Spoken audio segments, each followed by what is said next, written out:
करवीर तालुक्यातील कोपार्डे इथं राजर्षी शाहू संस्थापक पॅनलची प्रचार सभा आयोजित करण्यात आली होती। यावेळी शिवाजी पाटील, अमर पाटील, प्रकाश देसाई, विलास पाटील यांची प्रमुख उपस्थिती होती। यावेळी बोलताना अमर पाटील यांनी सत्ताधाऱ्यांनी लाखो रुपयांचं फर्निचर केलं, मात्र त्याचं टेंडर काढलं नसल्याचा आरोप केला। वारसा नोंदीचं काम जबाबदारीनं केलं नाही। स्वतःची सावकारकी चालवण्यासाठी 82 कर्ज बोगस दिली, त्याची चौकशी सुरू आहे। 3 शाखांच्या उद्घाटन प्रसंगी यांना पत्रिकेत संस्थापक दिसले नाहीत, आत्ताच संस्थापक दिसू लागल्याची टीका त्यांनी केली। बँक प्रायव्हेट लिमिटेड होऊ नये यासाठी सभासदांनी बँकेत सत्तांतर करावं असं आवाहन त्यांनी केलं।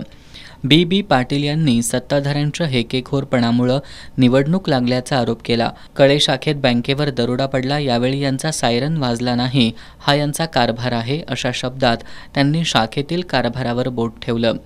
प्रकाश देसाई यांनी बँकेत लोकशाही राहिली नसल्याचं सांगितलं। यावेळी शिवाजी पाटील, विलास पाटील, बाजीराव देवाळकर, बी पाटील, एस पाटील, पांडुरंग पाटील, श्रीधर पाटील, धनाजी पाटील, रवी पाटील, पाटलू पाटील, पंडित परीट, तुकाराम पाटील, बाळू पाटील, प्रमोद पाटील, संभाजी वाडकर, विठ्ठल पाटील, पंडित परीट यांच्यासह उमेदवार आणि सभासद उपस्थित होते।